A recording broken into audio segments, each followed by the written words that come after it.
What's up, everybody? Welcome back to another episode of the 10-7 MMA Show. I remember last time, I can't remember who it was, maybe Western Mass Climber said that every time we start the show, I'm always like mid-sentence when we start, so I tried to pause a little bit there to make sure everything catches up. So anyways, today we have a very exciting show. We have a little bit of a different show. There is a lot of MMA news and different things going on in the world of the UFC, as well as crazy stuff went down this last week in Montana. We're probably going to do an extra show at some point this week to recap everything. Just a little tidbit. We were in Montana for a Fusion Fight League. It was incredible, amazing fight card, 8 banger fights. Sean O'Malley and Tim Welch were also there supporting 2 of their fighters, Ezra Elliott and JoJo.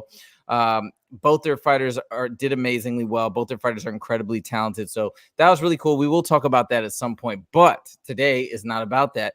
Today is about our special guest, Kelsey Gustafson. Am I pronouncing your name right? That was the best anyone's ever done. Let's go. So we got Kelsey Gustafson. So Kelsey is coming to us with some really, really interesting perspectives because, Kelsey, why don't you introduce yourself? What do you do for a living? Yeah. Thanks so much. And thank you both for having me. I'm super excited to be here and to talk about the great stuff we have planned today. But I am a mental performance coach. So that's a rising profession, I feel like, that a lot of people are starting to be addressed to and are starting to realize is a really important part of elite level athletics, sports teams, coaching sides of everything, and corporations. So what I get to do and what I've done for the last few years is I work alongside elite level athletes. I work with youth athletes, coaches, teams, and corporations to build the mental side of the game. So what we focus on are mental skills. And those are really important because of I think research says they're like close to 80% of the sports that we play. And so skills are things that can be developed. So I have a lot of athletes who will come in and talk to me about something like their height. And I have to go, well, sorry, pal, I can't help you grow a few inches, but I can help you with the mental side of the skills we train. So that comes from confidence, self-talk, pre-performance routines, and anxiety. And so we do drills, just like you would do in a sport. You perfect your craft by doing drills multiple times a day. We do that the same way we do with mental skills. So the drills would consist of forming habits, setting goals, building self-talk, reframing, deep breathing, so on and so forth to help develop the mental side that gets them to perform efficiently and consistently every day. Now, I've worked with some other mental coaches in the realm of standardized test prep. So I don't know if Justin told you that's something that's my business outside of the fight game and mixed martial arts. So this is obviously something that I love right here. But my main business is working with kids and helping them overcome test anxiety. And I know there's a mental coach that I've worked with before who works with both students on the test anxiety side as well as athletes. So do you find some overlap there? And do you also work with students for academic anxiety and academics preparation? First of all, that's really cool. And I feel like should be talked about more because that is so needed. Because I know back when I was taking standardized tests, I just would freak out before it at all times. So that's really cool. And to answer your question, a little bit of yes and no. I have a lot. So I work for a private practice and then I also have my own business. And a lot of the athletes that come and see me will be sent for very sports related issues. But one of the draws for parents and something I tell the kids too, and all athletes in general, is mental skills are life skills. So same as you, there'll be something that we can really associate to something like tennis that I can report back to being at school and doing something for the first time, or a lot of kids entering high school for the first time and the anxiety that comes with those movements and tests. So kind of in a way, I think deep breathing, things like that we talk about, I try to rope it in as best as I can to their everyday life. So that way they do the reps more. If they realize it's useful in other areas than just a tennis practice, they might use it more. So kind of, but that's really cool that you specialize in that. It's needed. Yeah, and I do think it's kind of interesting overlap with that performance, obviously under major amounts of pressure when your life is on the line. In mixed martial arts might be obviously heightened to some degree, but there's some parallels, I believe, where you're taking these major tests and a lot is on the line, like the college of your choice, etc. So I would imagine there's got to be some overlap there. Okay, I want to jump in because I can't wait to get some of these answers to these questions. And then Justin, can I start firing off and then you kind of jump man, in? just go. Okay. You do your thing, man. Justin's just hanging out on the wing. I like it. So one of the questions, one of the things that's been talked about a lot in the world of mixed martial arts is Conor McGregor. He is, whatever people want to say, he's still the biggest star in the sport. He's now has a big presence in Bare Knuckle FC. He recently was scheduled to fight in June 29th, I believe, for International Fight Week this summer against Michael Chandler. Pulled out pretty close to the last minute for a broken toe injury, a broken pinky toe. Of all the toes, it was the smallest one. And people were kind of getting on his case saying, hey, you would have never pulled out before. Why are you pulling out for such a small injury? Et cetera, et cetera. On top of that, he's coming back from this horrendous injury that people didn't even know if he'd be able to walk, let alone fight. It seems like he's had an incredible recovery physically. He's back in there. He's ready to go. He's trying to get these fights. It seems by everything he's saying, he's dying to fight. He's dying to get these 2 last fights on his contract. So here's my question. And here's our kind of, I think, our joint question. We're both wondering, what do you think is going on with Conor, or if any fighter, but especially a fighter like Conor, who's so obsessed about the sport, when he's having to sit idle? There's a lot of reasons why he might be sitting idle, but that's what I want to turn over to you first, is what do you think is going on in Conor's mind right now as he's wanting this so badly? This is his obsession. This is his main thing. He just can't get a fight, and he's been out for like 4 years now.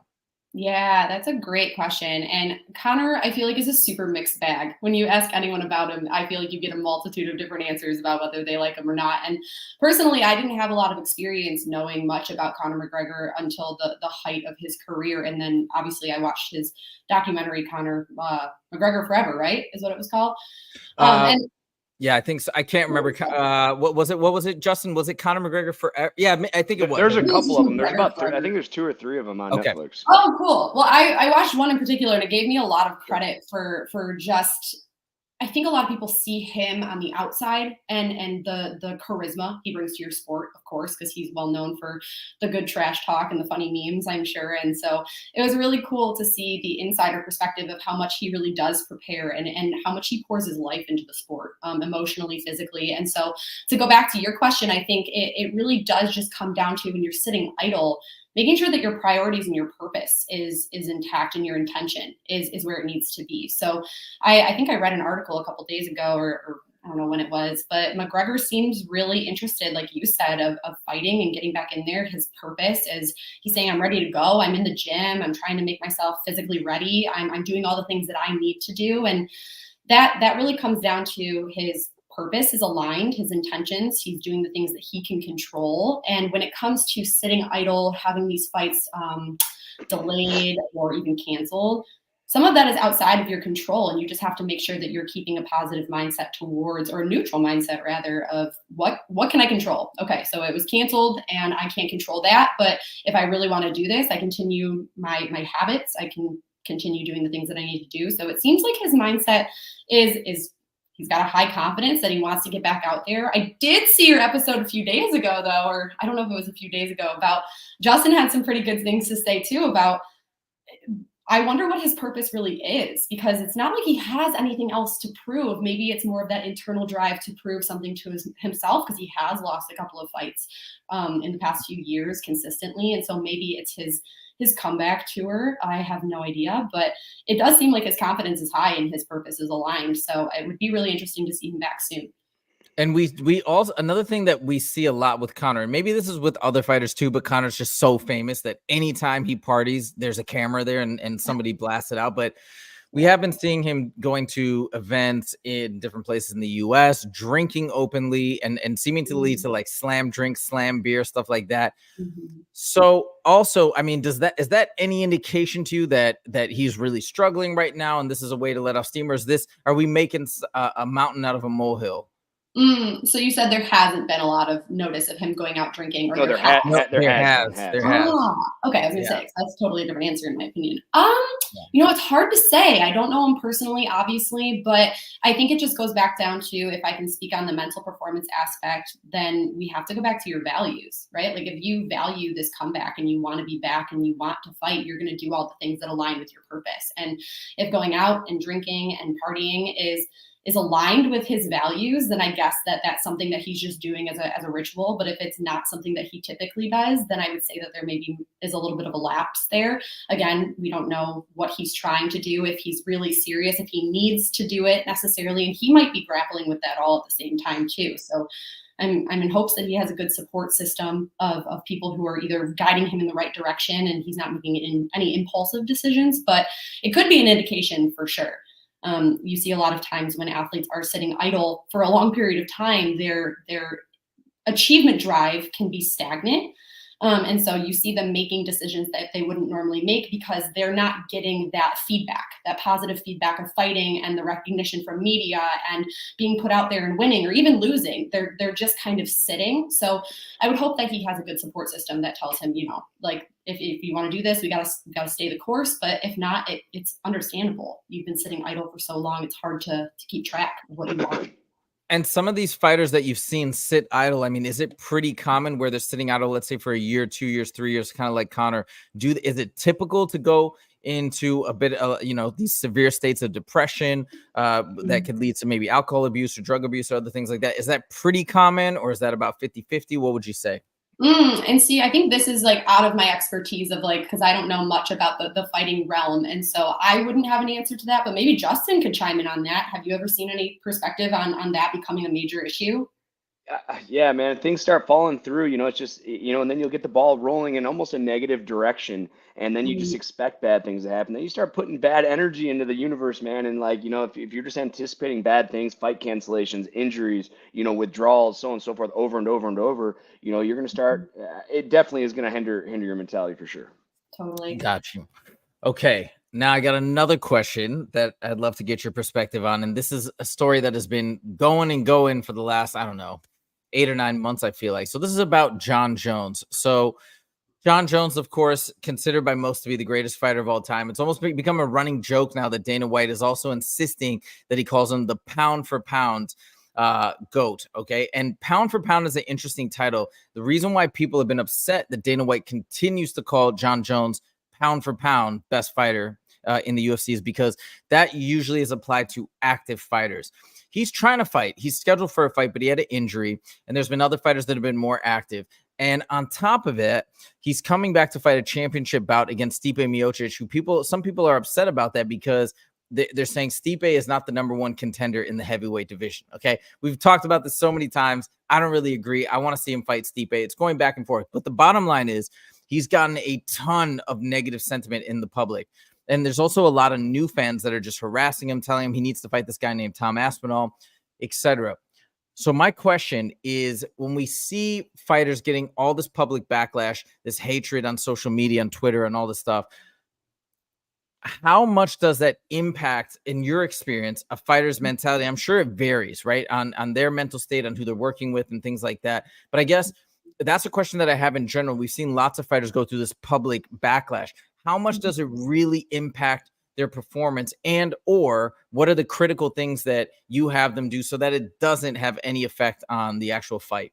Yeah, that's a really good question. And I think, speaking on my experience with just even athletes in the full spectrum of all the way down to kids to elite MMA fighters, the media is a tough component of a lot of things that athletes in our current day and age have to go through. It's hard not to see the bad, and it's easy to see the good. So it's always in your face, and it comes down to you can't please everyone, right? Like, everyone's going to have a different opinion about the things that you're doing, why you're not doing them. And what I preach to a lot of the athletes that we work on, again, we start with a lot of values. Like, what do you value in the sport that you play? Is it growth? Is it consistency? Is it challenges? Is it faith? Whatever it might be. And honing in on what you value. And if you align or don't align with something and you make a decision, it doesn't have to make sense to anyone else. It has to make sense to you. And that's a really hard thing, right? It's easier said than done, especially when you're someone like me and I'm not on blast every day on social media for my life in the public eye. But it's creating a really big sense of self. And so a big component of what we teach with athletes in the mental side of the game is that the sport you do or what you do, it's not always just who you are. So it's just what you do at the end of the day. And that's harder to say for athletes who are obviously being paid in the profession and do this for a living. But it comes down to having that strong sense of self and social support. So, it's just another thing, controlling what you can control. You can't control the trolls. You can't control the people online that are more comfortable saying things behind a screen and frankly don't get up to do the job that you do, right? They're not actively putting themselves in the ring to take some heat from another person. So just having that strong sense of self and controlling what you can control and keeping a positive mindset. I'm actually really curious because when I saw this question, I wanted to see, like, Justin, from your perspective, how do you handle social media backlash or even some negative comments? Oh man, the social media is the worst thing I've ever dealt with in my life. And it's like when you win, you're a god, and when you lose, everyone wants to tell you how terrible you are. And I struggled with it initially. It's like after I took my first loss in the UFC, I had about 500 emails via Facebook, via Instagram, of basically me just being told how shitty I am. And the first one's like, all right, no problem. Next one, okay, no problem. Third one. But fuck, I'm so petty myself. I answered every single person and probably threatened most of them. Like, I'll fucking whoop your ass. Like, every single one. I'm petty. I am so petty. I didn't skip a single email. I want everybody to know how I felt about them as well. So, unfortunately, it's just people are shitty, man. Like, and you talk about your support system, and I definitely agree with that. And you need to, have the strong support system. And that's the thing. Everyone thinks they have a strong support system until they didn't. We talk about, look at Mike Tyson, for instance, with Don King. Ooh, what happened? Oh, we're here. We're here. We're just letting you the spotlight shine on you. Whoa, No, spotlight. yeah, here we are. Like, you were talking about with Don King and shit. Like, Mike Tyson thought Don King had his best interest out for him, and he essentially robbed him from all his money. Man, you look, it's just there's just a lot of fake support systems out there that really hurt the fighters. And I think having that strong support system and believing in your support system, as you mentioned, Kelsey, is very important, especially dealing with social media backlash. Yeah, and so that's why I was kind of laughing when you asked Justin that question, because I know he goes in and he'll kind of like clap back at a lot of the comments, even on our little small and even on our little small YouTube channel. We get some negative comments sometimes, and Justin likes to go back and forth. It's pretty funny.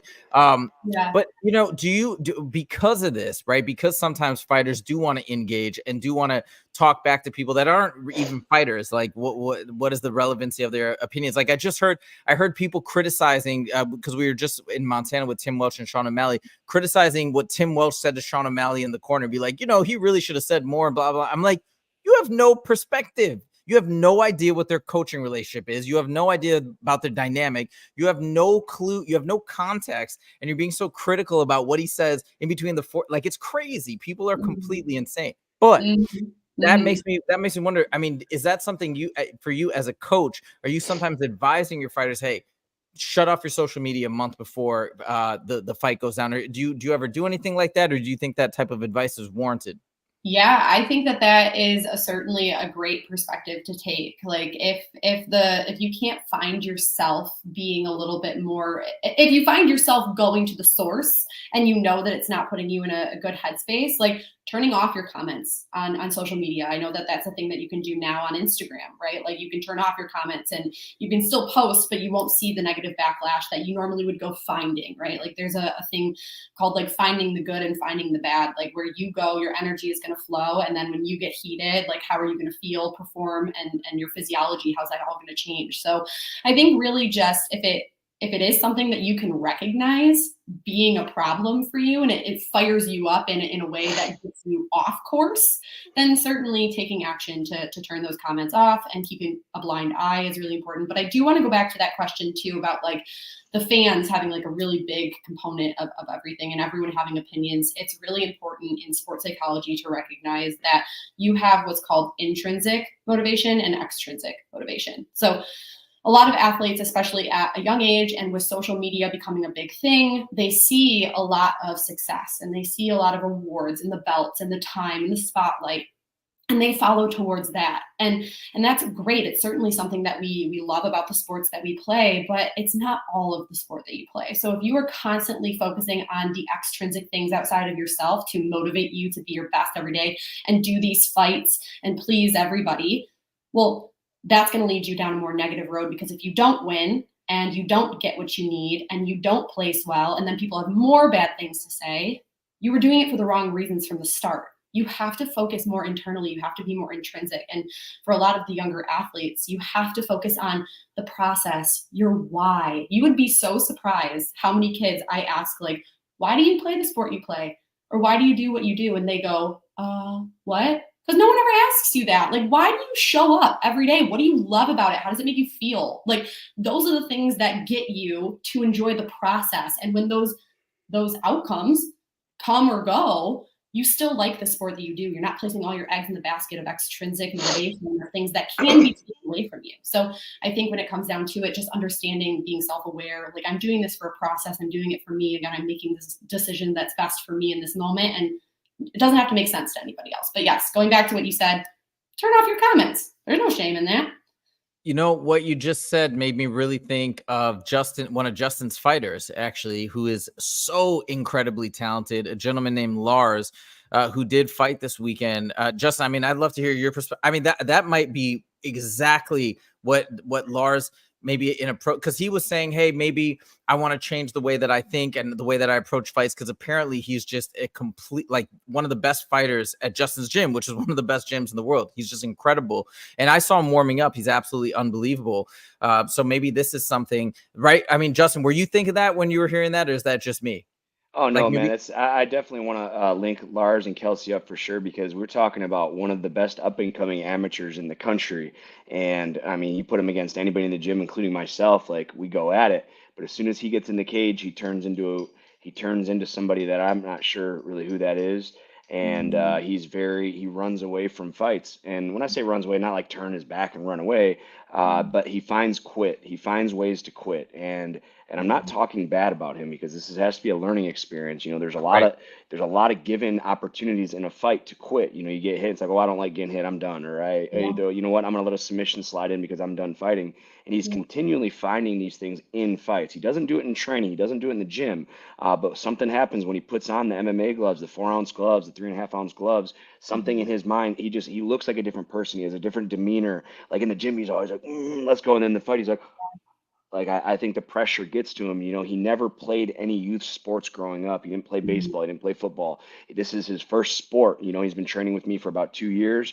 He's an incredible athlete, but I think he just doesn't have the competing maturity yet, if that makes sense. And that's so common. Like, it really is so common from any sport that you come back to and you talk about. Like, kids, athletes in general, in practice, everything is consistent. You can plan for everything. The drill's a certain amount of time, you're doing a certain thing, and your brain kind of knows what to expect. And competitions are quite literally the exact opposite. And you have that fear of maybe the unknown. And then you have that negative feedback loop of, if I do get negative stimulus towards me, like getting hit, and I don't like that, now all of a sudden I'm retreating. But what's really important to remember is, like, the sport that you do is supposed to be messy, right? Like, you're doing anything to get that win. It's not always going to look exactly how you planned it. It's not always going to go exactly how you prepared it, but, like, you have to find that grit and that internal resilience. So that's a really common thing with a lot of athletes, going from practice to performance. And how do you feel that, is that something you feel that you can mentally teach yourself? Totally. Yeah. I love that you asked that question, because you totally can, right? There's that mental muscle that you're trying to build. And all we're just trying to do is create neuroplasticity in our brains of forming different neural pathways in those moments. So what we can do is, really, the only thing that is most important is continuous action. So action creates competency creates confidence. So the only way that Lars would be better at what he does is to continuously put himself in those uncomfortable environments until that becomes comfortable. So a lot of the times kids want the fix trick or the quick fix. And I have to tell them I'm not a magician, because you just got to do it, right? You just got to continuously put yourself in uncomfortable environments. But the way that we can train that prior, and I know something that you, Justin, have talked about openly, is visualization and imagery. Like, taking some time to not only acknowledge the things that are going to go well and the outcome that you want, but sometimes it's important to train your brain for the things that you're not expecting. Like Michael Phelps, for one of the Olympics, I can't remember, he was training and he actually visualized getting water in his goggles and what he would do if he had to continue throughout the race. And that happened. And the only way that he was able to still place at a high level is because he prepared for that outcome. So even for someone like Lars to sit down and visualize maybe not even the best things that he wants to happen, which is really important, but to also kind of grapple in your mind what you would do if you were hit and you're kind of bobbling around and what you need to do next. And so that way it's not the first time that's ever happening to you in the fight, mentally at least. Sure. That's very interesting. I actually spoke to some fighters in Montana before the fights, and they were telling me they were doing exactly that. Not just visualizing winning, going in there being confident, but the different permutations of outcomes that could occur. Hey, maybe I'm going to be up against the wall, about to be choked out, or you know, near a position where I could get submitted. How am I going to get out of that? So it does sound like maybe some of these other fighters are working with specialists like you, because they had some of these strategies already, even at the amateur level. So that's very interesting. Yeah. And you know, we're talking about this idea of the intrinsic versus extrinsic. This is a really great transition into another question that I had. So let's say you are chasing that shiny golden belt, right? You get it. And maybe that was your motivation. Maybe it was primarily extrinsic. You wanted that validation. You wanted to get the belt, or maybe it wasn't, who knows? But then I guess my question is, from your experience working with fighters, even amateurs, professionals, etc., what is a bigger emotional hurdle to tackle? Is it just getting there? And I've heard from other fighters the answer to this, but I want to know from your perspective, with your experience, do you think it's more emotionally challenging or difficult to get there the first time, just to believe in yourself that, like, I am champ material, or alternatively losing it and then trying to reclaim it? What have you found to be more emotionally taxing on athletes? And again, I think it could be answered either way, and it's a personal answer. I will tell you that a lot of experience I have with a lot of athletes is the latter. So it is fighting back for a title, or a lot of the times I'll have state champions in let's say tennis, and now they feel like they need to be the state champion again next year. And if they don't, it's a complete failure and waste of a year. So I see both perspectives, right? Like you said, the first win, we're trying to chase that outcome. We're trying to chase that place. And that can create a lot of pressure. If I haven't done it a ton, again, I'm on that confidence competency loop. I'm just putting myself in uncomfortable environments, and I'm in the learning zone, as we say, like I'm getting outside of the comfort zone. And I don't know if that's going to work out. But a lot of people say, in a lot of perspectives, like, you have less to lose if you've never won, right? Like, so you put yourself out there full throttle, and that can be a great mindset for amateurs to have if they've never won something in particular they're trying to achieve. But the opposite end of the spectrum, which I think a lot of people don't know this if they're not around elite athletes and in the sports environment. I think that a lot of people think, like, if we even just rope Conor McGregor back into the situation, like, because he's won and because he's great, he should just always win. And that's what we expect. And that is so much pressure.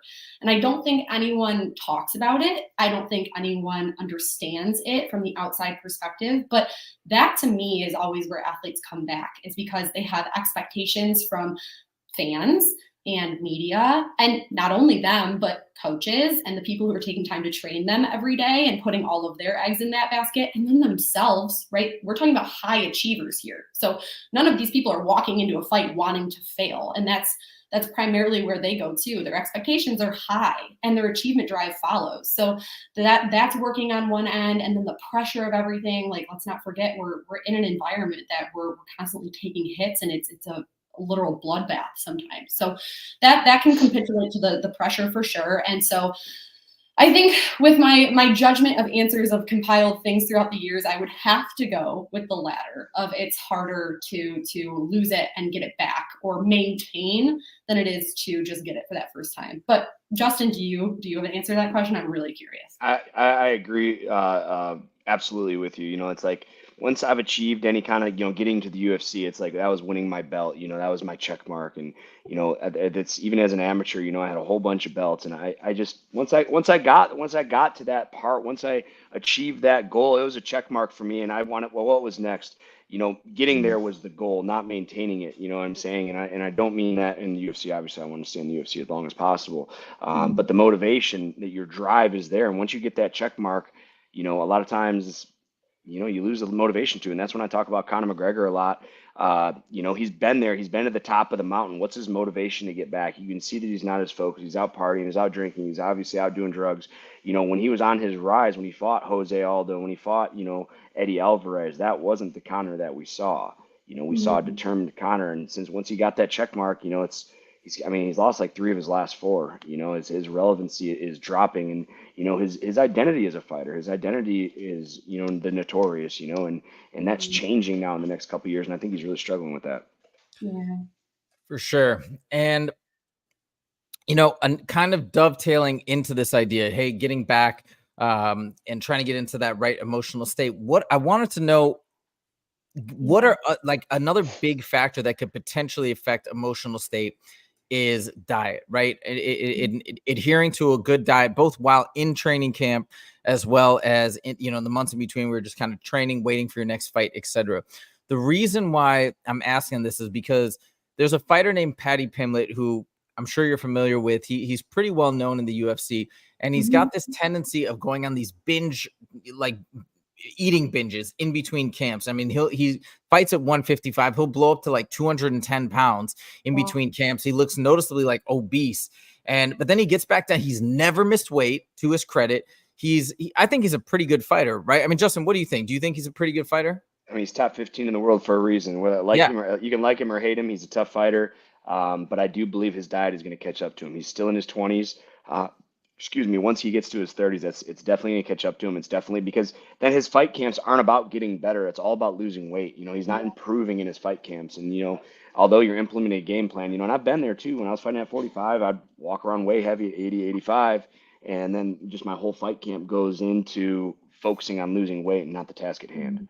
Yeah, it's got, and yeah. So Kelsey, what do you think about that? Like that approach of, hey, I'm just going to do whatever. I'm going to blow up, then I'm going to lose weight. What does that do to a fighter emotionally? Yeah, I think that was me learning in this moment too, because diet in the fighting world is not something I have expertise on by any means, but just learning from Justin, I can understand the mental implications that would have, like not taking care of your body in the best way, at least staying in a range. And then having to spend all of that time mentally focusing on like losing the weight and getting to a weight that you're comfortable fighting in. And then that adds an element too that I think is really interesting. It's that fear of the unknown, right? Like that adds a lot of pressure. And what if I'm not at a certain weight? Like that adds an element that I feel like could be really controlled. And is something that should be more consistent. But again, I don't know Paddy on a personal level, and I would like to think that his support system and his coaching staff are leading him down a route that is best for him, right? Like, so if this is something that he does, and he hasn't seen any implications of it being negative yet, then this might be a part of his routine that we just definitely doesn't make sense to us, right? And so that's certainly a perspective we could take. So if it's working for him and he's top 15 in the world, I think that he's on a good routine that works for him and everyone's keeping him honest and he's not missing weight. So it must not be affecting him in that way. But I can certainly understand where Justin is coming from with the perspective that it adds a lot of, you're putting your mental fortitude in the wrong area when you're preparing for a fight. So I think staying consistent and doing the things that are going to help you, we want to avoid anything that's going to take away from the goal at hand, right? And that's just something to me that I would probably refer to an athlete and just say, if that's something you can control and just stay close to your weight, I'm not saying you have to stay at the same weight, but maybe in the 10 pound, 15, 20 area, instead of having to lose all of that weight to be back on it at the fight, I feel like that's a pretty controllable thing and it eliminates a lot of the unneeded pressure. Yeah. And I mean, me and Justin were talking over the weekend too. There's certain things maybe that you can get away with in your early 20s, mid 20s, even late 20s, but eventually the toll on the body is going to be too much, or it's actually going to be noticeable. Like we were talking about another, let's not even say anybody, but like in general, this idea of vaping, which has become such a trend lately, right? So maybe fine, you're 21, 22, 23, you're doing that. Hey, my cardio's fine. But eventually, right, Justin, that's going to catch up. So I imagine this is going to happen. I mean, did you notice for yourself once you cross a certain age threshold, 29, 30, 31, where all of a sudden now diet, you're feeling the diet, you're feeling when you're going off the rails in terms of what you're eating? 30 years old, man. Once I hit 30, everything went downhill. No. That was my feeling, and everyone told me it was going to, and I didn't believe them because I'm invincible. And you know, as soon as I turned 30, I had hand surgery, I had nose surgery, I had neck surgery, back to back to back. Injuries take longer to recover. You know, I sleep a lot more than I used to, and you know, dude, I go to college, party all night, and then go to practice the next day, feel fine. Now, if I don't get 12 hours of sleep, I feel like a piece of shit. So yeah, once you hit 30, I mean, it happens. But once you hit 40, I could tell you gotta really dial it in. As I've learned the hard way. Yeah, 44 going on 45. What's up? Okay. Hello. All right. So let's keep it moving. We got more fun questions. Oh, by the way, we got some people popping. We are on a time limit. She has to go at the 1 hour mark. Oh, got you. All right, we'll definitely wrap by then. Yeah, but no pressure. Like, a couple minutes past is good. Just he says, haha, you guys are green yet? You just wait. What? I don't know. Oh, he's talking about age. I guess he must be older than us. We didn't know. All right. So, anyways, here's another question that I've been dying to know the answer. And this is talked about all the time in the fight game. God, one of the questions, Justin, does this annoy you as much as it annoys me? I can't stand it when journalists ask a fighter, okay, so let me ask, like, this has been getting pretty heated. Did this get personal? Is this personal? I can't stand that question. They always ask that, right? But they're asking it to the fighters where they're really digging in and going back and forth. Because like most of the time, it's not really personal, right? It's just like such a played out thing, but they want to say that to hype it up. But anyways, yeah. My question is, when you have these intense moments of trash talk, Kobe Covington is who comes to mind, who just doesn't seem to have any barriers. He talks about a fighter's passed away father in a really negative way. I mean, he said some really outlandish things that are just, you know, totally out of bounds. In my opinion, I believe in Justin's too. But in your experience, does that type of mental warfare, is it actually effective? And if so, to what degree? And I know there's variation from the fighter who's laying, you know, dishing out the trash talk to the fighter who's receiving it, et cetera. But like, yeah, what have you found? Yeah. That's a good question. And I have a follow-up question, but I'll answer yours first. I think that it depends answer. When you're in the world of your sport, I feel like that is definitely a big portion that gets blown up by what people want to see in the media. And I could be wrong, right? I'm someone who's never done that, but it feels like to me, when you promote a fight, you want there to be as much trash talk as possible, get as much attention as possible towards these fights, good, positive or negative. That's just my perspective. That goes with my follow-up question I have in a minute. But I think when it comes back to the question that was asked, it really depends on the individual. So it's it references back in my mind to like the individual zone of functioning, which is a theoretical model that's used in sports psychology. It's been debunked a couple of times, but there is some relevancy to it, I think. And it's finding out where your emotional state helps you or hurts you in your performance. So I have a lot of athletes who will come up to me and say, you know, I feel like I perform really good when I'm mad, right? Like you'll get burned a couple of times and they'll instantly think like, you know what, I rise to the occasion. I'm all of a sudden crushing volleyballs. Like I'm killing it. And I feel like that's where I just perform my best. And to some extent that could be really true, right? Like that's your individual zone of functioning. That's something that you perform really well in that state of mind. It's an emotion that helps you get things going. So that could be really beneficial for sports like this one, volleyball, hockey. And then your individual zone of functioning changes, right? So if we have more artistic, calm, diving, very like particular sports with accuracy, like that, angry might not be the emotion that we need to be feeling. So going back to the question, is anger, like what emotion is getting me to perform the way that I need to perform, right? And so to the question that you asked is like, I can't necessarily control what this person says. Like the comment about the deceased father is from, in my perspective, would be a very like not great comment to hear.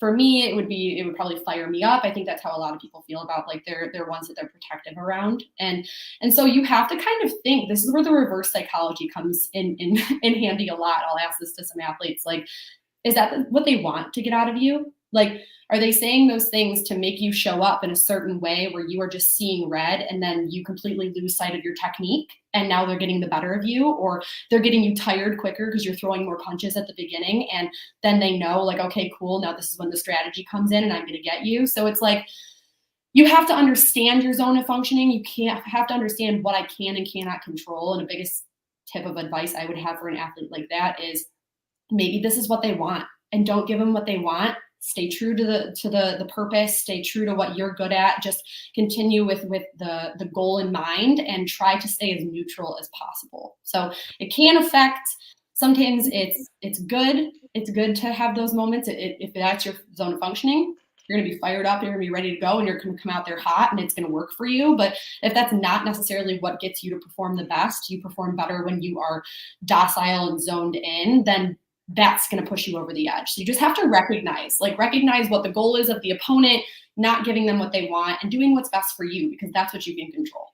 So you said something interesting now, which I didn't know to be true. I thought that and of course I should have assumed this because there's always variations based on personality types. But my assumption was that fighters in general don't want to be riled up emotionally. But you're saying that there could be certain instances where fighters, when they're amped up emotionally, maybe even angry, that they fight better. So my follow-up question is, how does a fighter make that assessment? Is that just, hey, you got to know yourself, or is that through an external assessment where you're like, you know what, I think you're more, when I look at the way your neurons fire under pressure situations or with anger, you're actually clear? Like, how do you make that determination? Yeah, that's a good question. And again, that's where my expertise of a lot of the intricate details of fighting might not be as accurate, but it is certainly something that is personalized. So the way that I would say you could see if that's something that you do best, and if it's something that helps or hurts you, is, like you said, self-assessment.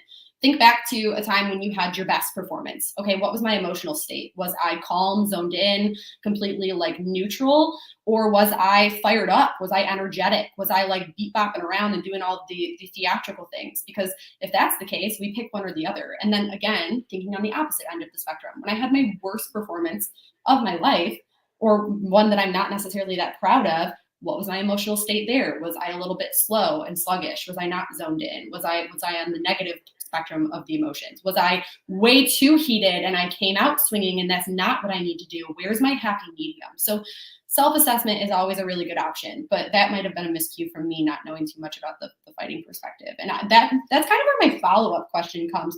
Like, Justin, when you hear like trash talk, and that's something that is a part of what you receive in sports, how do you handle that? I'm just curious. I actually like it a lot. I enjoy it. I enjoy the banter. I enjoy the whole lead up to everything. Now, it has worked against me in the past, and we talked about this over the weekend. There was a fighter, Roberto Duran. If you guys haven't seen it yet, it's an incredible video on Netflix called Hands of Stone. He's one of the greatest boxers of all time, and he was fighting Sugar Ray Leonard. And like I explained to you, Josefa, he goes into the restaurant with his opponent, and his wife are there, and he's MFing her and calling her a bitch and this and that, and he's in his face, and he threw Sugar off his game plan. And Sugar Leonard was a point fighter. He'd come in, bang, bang, and run. Well, Robert Durant got him to stand in the middle of the ring, and unfortunately for Sugar, he ends up losing the fight. And then they rematch. He goes in with a clear head. Robert tries to get him riled up again. He kills him with kindness through the whole camp. Picks him apart so bad, Robert actually quits, got in the 8th round out of frustration. Not that he was hurt. He goes, I'm done. I'm not chasing this guy around anymore. So, for me, like I talked about when I fought Carl Deaton, he was a teammate, a friend of mine. He got kicked out of our gym, and he calls me. He's like, hey, I'm going to beat your ass. Like, you suck. I deserve to be in the UFC, and you don't. And I got really emotional about it. And, I expected him and me to come into the middle of the ring and slug it out till someone falled. And every time I would go after him, he'd just shoot in, and we'd end up in a wrestling exchange. And, he beat me at my own game because he was able to throw me off my game mentally, because all I could think about is wanting to hurt this guy. Now, if we rematched, obviously I'd take a different approach at it. But unfortunately, most of the time you only get one chance. So, it definitely can go on both sides. If it's somebody that I don't know, like personally, I don't know them, they can say whatever they want. It doesn't matter. But when it's somebody that I do know, like when Carl, like I said, me and Carl were buddies prior to our fight. And he took everything he knew about me and just blasted it out there because of our personal relationship, and definitely threw me off my game for sure. For sure. Wow. That's so because we've seen these different instances. We've seen, the famous one of Conor going at Habib. Habib obviously came out victorious, and people say, "Oh, the trash talk didn't work," or maybe it did work, and maybe Habib fought worse, but actually his worst fighting ability was still good enough to be. Who knows? There's so many questions. So I'm always so curious about the mental aspect. Is it overplayed? Is it not? But that leads me in to another question. So meditation, this is something that has grown tremendously in popularity, not just in the fighting game and in sports in general, but also in the business world. There's been so many books where successful CEOs and whatnot talk about the power of meditation, talk about meditation as almost a dojo for your mind. So, Kelsey, should fighters meditate? I think I know the answer, but really more than should they meditate, what are some of the benefits, the most notable benefits that you see fighters getting from steady meditation practice? Yeah, so the simple and short answer is yes. I think everybody benefits from meditation in some way, shape, or form. It's a totally underrated form of mental performance, form of mental fortitude that I think is super beneficial because it allows you to do exactly what you're doing in fights. Like, you are constantly placed in different environments and having to come back to the present, right? Like standing up, ground, standing up, ground, like all of the situations that you're in are never the same the entire time. And meditation is one of the best ways to kind of like learn how to come back to the present mentally so you can do it physically.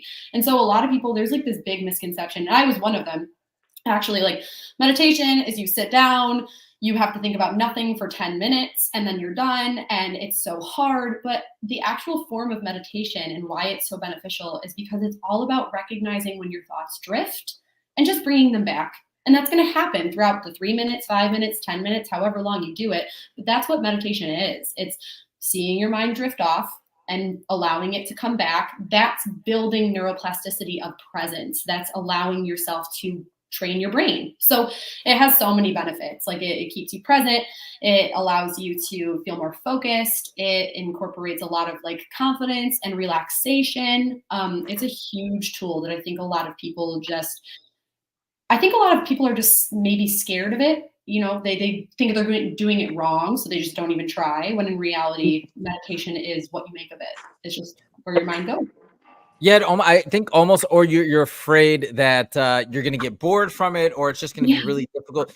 Justin, do you know at Extreme Couture, for example, is there a big push for fighters to meditate, or do you guys do any group meditation?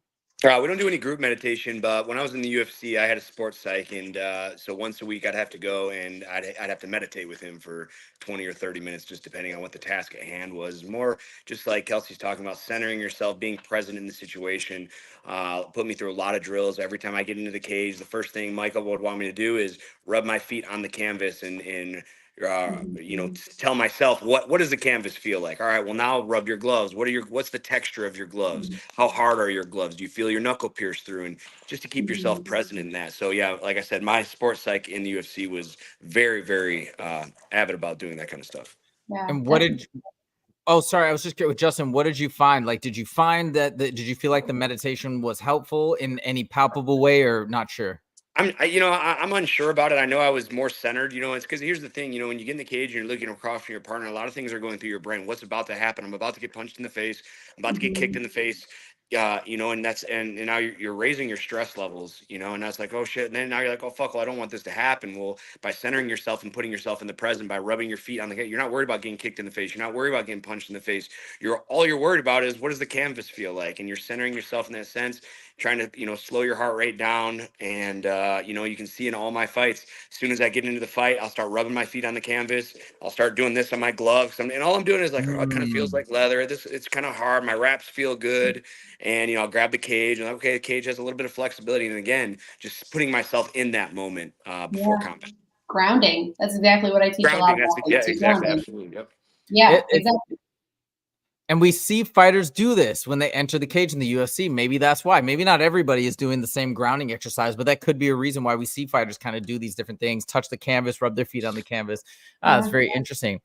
Okay, I know we're getting close to the end of time. I'm going to try and wrap up with two questions. You're good. Okay, so look, one of the things that's so fascinating about mixed martial arts to me is I'm not a fighter. I do train a little bit of Muay Thai, and I love the sport. But I almost look up to the fighters because, and I think a lot of fans do in the same way that I do, because kind of we maybe wish we were fighters, but we're just not, and we don't have that same mental fortitude, that strength to get into the cage and really put it all on the line. It's pretty scary. So we look up to fighters in that way. So I guess, yeah, I kind of think maybe there's a difference, maybe there isn't, between fighters and regular people. But I guess what I want to ask you, Kelsey, do you notice like noticeable differences in fighting in particular, maybe in upbringing or childhood, things that fighters may go through that may differ from the rest of us, where they feel empowered or emboldened to go on and take on such a dangerous and difficult challenge? Oh, sorry. I heard some feedback there. Go ahead. Oh, yeah, I hear an echo. I have an echo on you, Huzefa. Oh. Me? No. Nope. Now it's done. It's gone. It's not doing it anymore. Go ahead. Cool. I'll take it. So in let's say in particular with MMA fighters, right? Like there is a certain aspect of what everyday people won't do, and that's a big part of your sport, is putting yourself in an environment where you literally are getting hurt. So fear, oftentimes with like athletes who play, let's say basketball, football, tennis, we have that fear center of our brain, which is like kind of that anxiety or fear of the future that's tricking us in the present moment to thinking that, you know, we're going to get hurt and we have to plan for the worst. And that's something where we kind of don't have a lot of fear in our everyday life. So our brain kind of just has to take over and be like, all right, well, how can we create fear out of this environment? Because we're not being, you know, chased around by lions like we were at some point in our life trying to hunt and gather for food. That's like why we have a brain or a fear mechanism in our brain.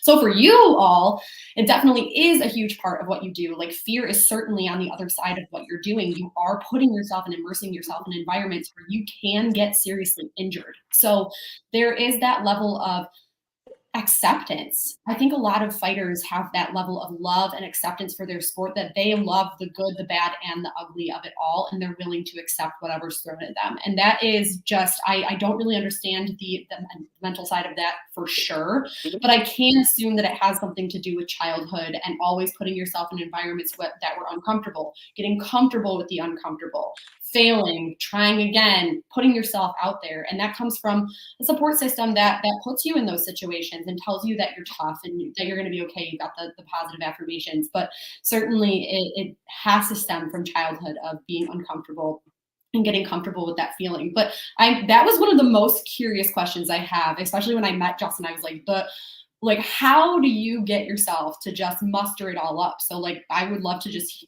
take it over to Justin. Like, what do you feel like is the biggest part for you, putting yourself in an environment where you know you could get seriously injured?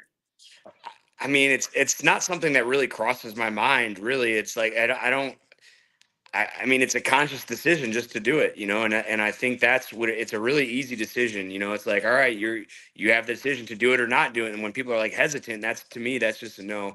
I'm gonna jump in there every single time. It's just, I don't know, I'm just really comfortable being uncomfortable. You know, I wasn't really given anything. You know, I'm from Richmond, Michigan. You know, you're familiar with Richmond. You know, you're at the beer tent stuff. Where did you grow up? I grew up in Armada. Oh, okay. Yeah. So you get Tigers. I get it. Our rival school. But yeah, I went to Richmond. Like my family's blue collar, and it's just, all right, man, I want to do something, you know, extraordinary. You know, like I said, in the next couple of years, I want to come out with this TV show called Ordinary to Extraordinary. I'm just an ordinary guy, and I just made the decision to do something extraordinary. You know what I mean? It's a conscious decision. I know it could happen, but it's just, all right, this is what I want to do, and nothing at that point. I'm not there anymore, and that's what's, you know, really battling with my identity right now. But at the one point when I was the man, it's like nothing could stand in my way of trying to do something extraordinary. Yeah. By the way, guys, I just want to shout out a new follower, a new listener, George Uadia. I hope I'm pronouncing your last name right. He said he hopes to join next time from the start in our live stream. Just to let you know, George, if you're still listening, Justin Guitar Hero James, he is the professional fighter here. Had 5 fights in the UFC, the fastest, I think, debut knockout in UFC history. Is that right? Fast debut knockout. So he's the one that has all the expertise. And of course, today joining us, we have Kelsey, what's your exact title, Kelsey? I'm a mental performance coach. Mental performance coach. So this is something that and then I'm just a fan. My name is Huzefa. So thank you for joining. Yeah, I'm just here to kind of learn about the sport that I love so much. And Kelsey is giving us this incredible insight today. So thank you. Welcome to the show. And we got 4 minutes left, so we're going to close it out with my final question. I think this is a question that is probably relevant to pretty much every fighter as they near maybe the getting close to the close of their career. And this goes back to maybe what you touched on before about intrinsic versus extrinsic motivation, also about how you define, set your identity. I am a fighter. Well, what happens when I retire, when I don't fight? So what do you notice fighters, going through emotionally when they're grappling with this idea of, all right, I'm getting close to the end of my career.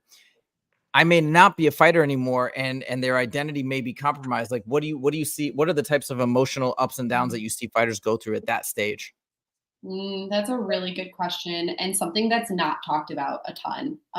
It's loss of identity, because you spend, I have an everyday insight into working with college athletics and being a college athlete myself. Like, when that's over, it's over, and you spent years trying to achieve the main goal, and then now we're just all going to school to be an accountant or to go work behind a desk, like that's a really hard perspective to take. So I could only imagine thinking about it, like moving forward through the next levels and years of doing it professionally and really kind of honing in on your craft and building that identity, how tough that could be to be just, taken away. If it were an instant, you were like kind of immediately sidelined due to injury, or you were getting close to retirement because it's just you've outgrown the game and it's moving faster than you. And so, I think it just comes down to in order to help athletes kind of merge through the retirement phase is to acknowledge what everyone tries to put off, and it's actually more mentally strong to do so, is there's going to be grief.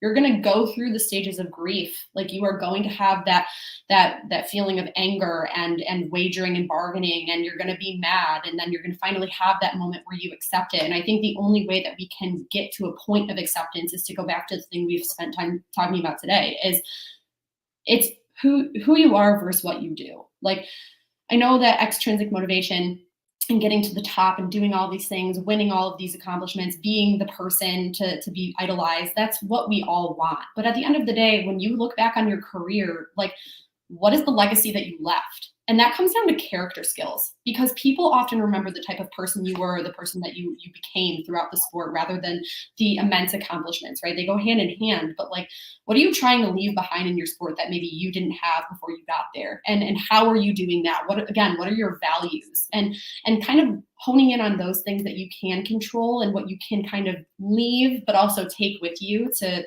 do throughout the rest of your life. Like, if you value growth, and now the thing that you've been growing in for years is suddenly over, okay, well, that doesn't have to stop. Or where can you grow in other areas? So it's just shifting and putting your lighthouse light on something else that you can focus on. But certainly, I think the biggest thing to talk about is when it comes to retirement is let's not hide the elephant in the room. There's going to be grief. Like, how could there not? It's a big part of who you are and what you do. And there's no shame in that. But we have to get, again, to a point of acceptance. And that comes with time. That comes with other things and learning more about yourself every day with it out being a part of your life. So one of the thing you mentioned too about fighters, you said one thing that they likely have in common is they're very comfortable. They get comfortable being in uncomfortable situations. That seems to be a trend or a commonality amongst a lot of fighters. And to me, when you say that, right, when I'm thinking in the entrepreneurial world, as that's something that I tried to do, started my own business, like 11 years ago now. And that's has its, ups and downs and moments of difficulty and trials and tribulations and whatnot. But when you talk about fighters that way, it just makes me think, well, man, fighters basically throughout their career are going through the best training possible for trying to be an entrepreneur, for trying to do other things, because they have this incredible wealth of experience in the realm of like doing the things that are most difficult and most dangerous. So do you think that maybe a lot of fighters, specifically fighters, not just athletes, but specifically high-level fighters, have all this amazing skills and emotional toughness that they don't even realize? Like, I look at Justin probably in that same way. Like, man, he's pulled off things that in my opinion, to me, would be absolutely impossible. He just pulls them off, on a continued basis. So like, do you look at somebody like Justin or other fighters and be like, wait a minute, you have this treasure trove of emotional strength and ability. You just help them, like, if they could just tap into it, Yeah. Yeah, 100%. I think that it's a different breed athletes, which is what drew me to being on the podcast today. Like it certainly is something that you have to love and indulge yourself in, and you learn so many great life lessons throughout the longevity of a career like this. And one in particular is just like high productive perfectionism and low productive perfectionism. I think that everybody, especially athletes, have a very high level of perfectionism, and they don't really know how to hone that in and use it to their advantage. But I think that specifically fighters are the best at that, is they have drive and they have standards that they set for themselves, but they also accept loss, defeat, and they enjoy the learning. It's like fighters in particular have such a great mentality around building the puzzle. Like you really have to enjoy the sport you do, to put yourself in the situations you do, because you're doing it to learn. You're doing it to learn throughout the process to be the best. So going back to it, yeah, certainly after it's all over, I think that there are so many mental skills that are formed throughout the process of playing the sport or competing in the sport that is fighting. And that is something that can be taken in various ways in life. Very cool. So Kelsey, I want to say thank you so much. And Justin, thank you so much for coordinating this. I feel like this was a big chance for like me just to scratch an itch of all these questions that I've always wondered, want to know the answer to. For people who are listening, we see Pern said, very interesting. We'll definitely watch from the start. Very cool. Glad you enjoyed it. We got Anakin popping in late in the game just with a wave. But anyways, if you guys do want to check out the show, we asked a bunch of questions to Kelsey, who is oh my god, I forgot that your exact title. Sorry, can you say mental performance coach? Mental performance. And they were the best questions ever. They were so good. Okay, cool. Well, glad to hear. And yeah, if you guys want to, I mean, this is somebody, a mental performance coach that works with athletes, professional athletes, including fighters, and how to cultivate that mindset, which is so important. Again, this is something me and Justin were just talking about this weekend with respect to one of his fighters. So it's a massively important piece of the puzzle. I hope you guys geek out as much as we did when you go back and rewatch it or watch it from the beginning. So thank you guys so much for joining. We will be back on Friday. Thank you for the growth. We're back. We're up to like 386 now subscribers. That's not a big number for a lot of people, but for us at the beginning of the game, we're excited at every little subscriber, every little milestone. So we're happy. Thank you guys for the love and support. And yeah, if you like this video, want to give a shout out to our socials. Give a shout out to Kelsey socials. Oh yeah. Follow me on Instagram at Coach Kelsey MPC. That is the best place to find me. I post every single week, almost daily, of mental performance tips. I don't hold anything back. I want everyone to have all the things they can to succeed. And you can message me on there. I'm taking, clients. I'm always seeing athletes and teams and professionals. So just reach out to me on there. It's the best way to get me. Did I get it correct there in the banner? Coach Kelsey MP. Ooh, a C at the end. MPC. It's a mouthful. MPC. Hold on. I got it. Also I got redundant. it. Also redundant because coach and mental performance coach. But I wasn't thinking about that in grad school. It's just what I sent. Boom. All right. So that's all good. But there's the Instagram link at Coach Kelsey MPC. So guys, check that out if you are watching and are curious to see what Kelsey does, and maybe you're interested in working with her as well. So you can reach out to her there. That is it. Me and Justin are. Yeah, really thank you. This is awesome. Well, we had fun too. Thank you for joining. Me and Justin are on very little sleep after going to Montana, coming back. I'm losing my voice as well, but hey, we had to get a show in today. So hope you guys appreciate it. Thank you guys so much for joining, and we will see you in the next episode this Friday. Take it easy.